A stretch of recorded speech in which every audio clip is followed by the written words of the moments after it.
Recebemos a ligação da irmã Glória, diz que ouve este programa todos os dias na cidade náutica e está feliz pela inauguração da subsede e estará sem falta no dia 21.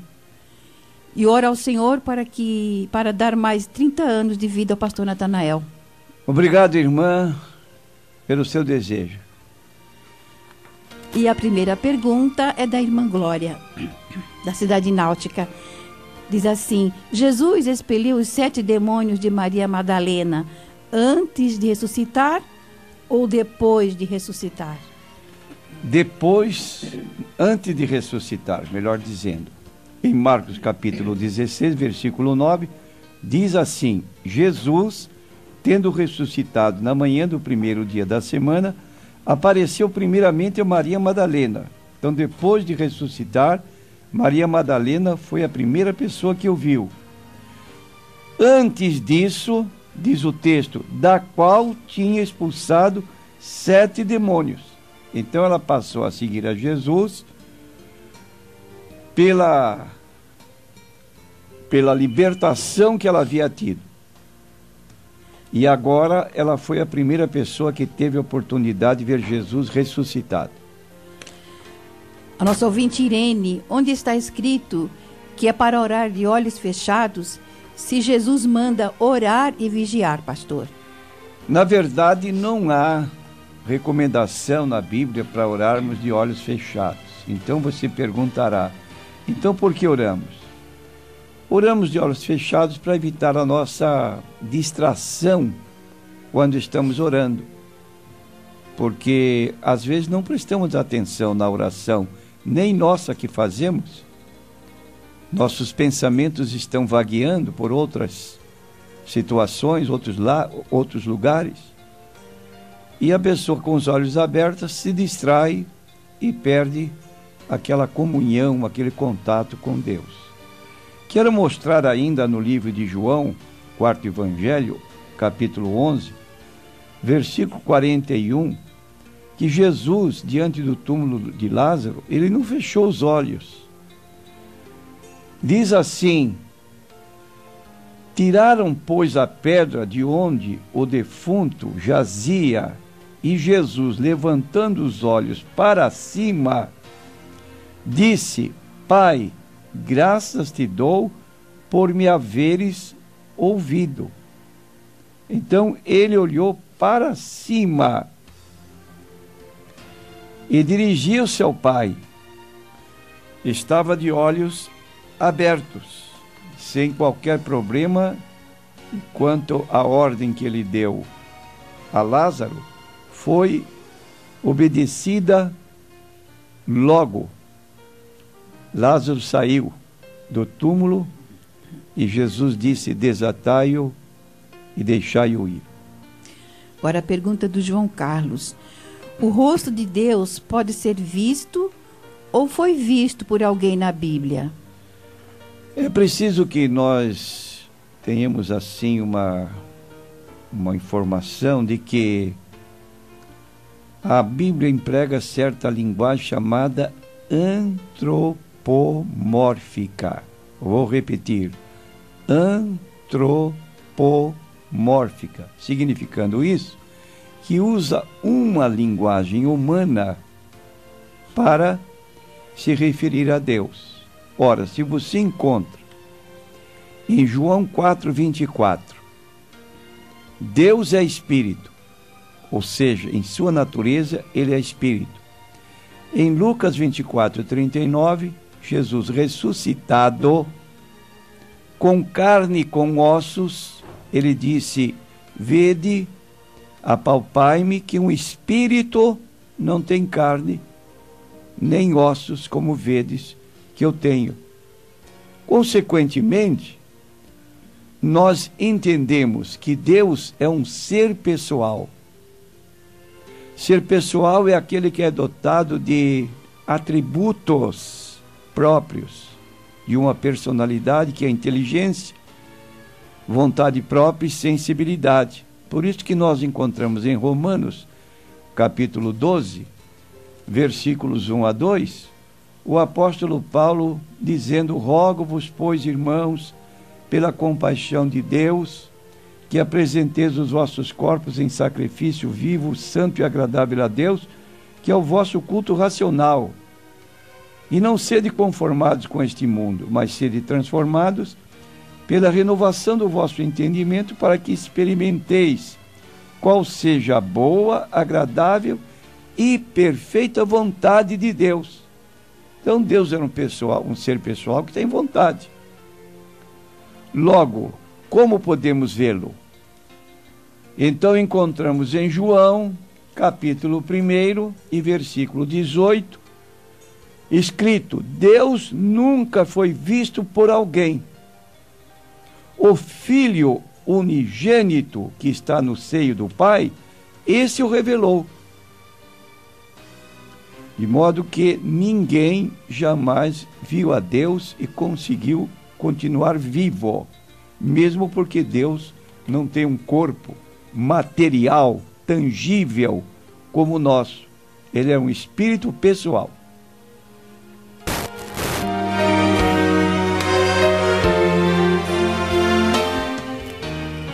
A Regina, pastora, ela quer saber onde está na Bíblia que Maria morreu virgem. Ela teve outros filhos? Na Bíblia não está escrito isso, que Maria morreu virgem, no sentido de que nós não temos uma base histórica na Bíblia, porque não há esse registro, e temos na Bíblia apenas a informação do nascimento do Senhor Jesus Cristo.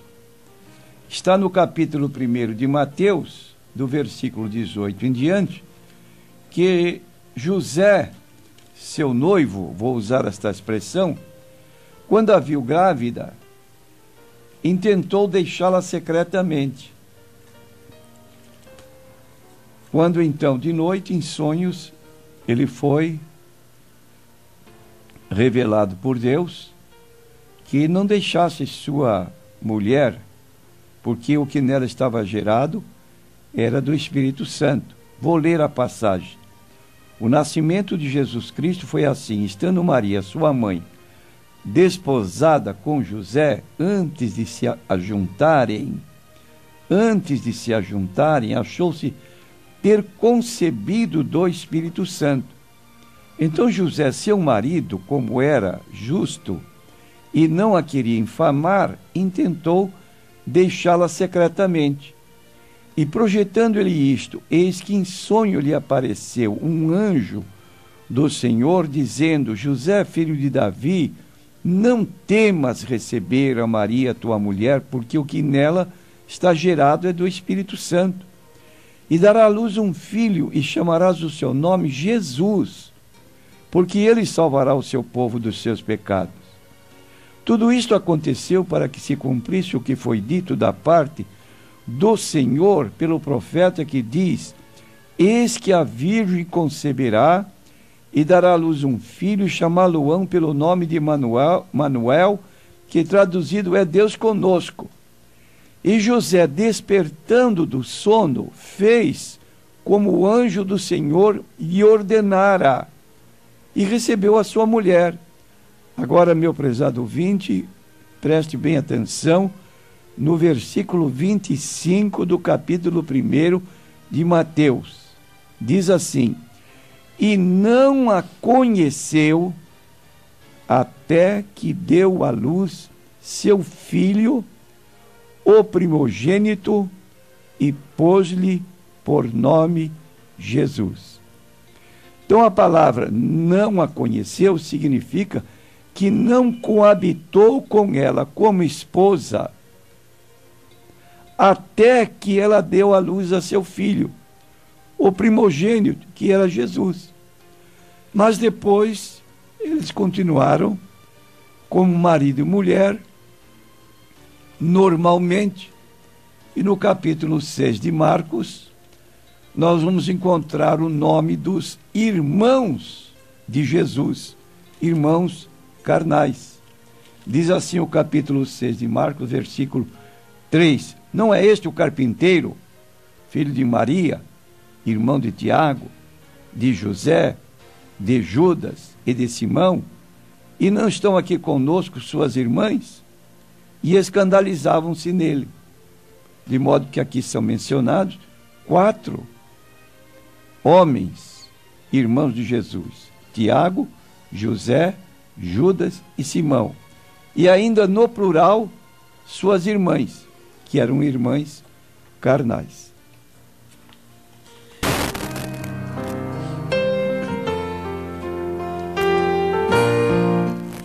Um homem que não quis se identificar pergunta: onde está na Bíblia que o justo pode cair 7 vezes e se levantará? E se isto também se refere ao pecado, podemos pecar 7 vezes ou até deixar o Evangelho 7 vezes? Aí há um mau entendimento. Está no livro de Provérbios, capítulo 24 e versículo 16. Porque 7 vezes cairá o justo e se levantará, mas os ímpios tropeçarão no mal. Então, entendemos que aí tem 2 sentidos. Primeiro, o crente pode ser cercado de adversidades, provações que se abatem na vida dele. E ele pode sofrer um desânimo. Mas Deus o soergue, Deus o levanta pela sua graça. Deus não garante que teremos aqui uma vida livre de problemas, mas promete sim que nos sustentará. E a respeito disso, Paulo diz assim: em tudo somos atribulados, mas não angustiados, perplexos, mas não desanimados, perseguidos, mas não desamparados, abatidos, mas não destruídos. Com relação ao pecado, que podemos também incluir nessa colocação, o justo cai 7 vezes, nós temos que dizer que há um tipo de queda que é não uma queda propositada, preparada, planejada, é uma queda ocasional. Porque se nós pecarmos deliberadamente, propositadamente, depois de conhecermos a verdade, a situação já muda. Capítulo 10 do livro de Hebreus, versículo 26, diz: se pecarmos voluntariamente, depois de termos recebido o conhecimento da verdade, já não resta mais sacrifício pelos pecados. Então, cuidado com essa interpretação de cair propositadamente e dizer, bom, a Bíblia diz que se levanta. Se cair de propósito, planejado, então o texto diz que não tem mais perdão. Daí, cuidado.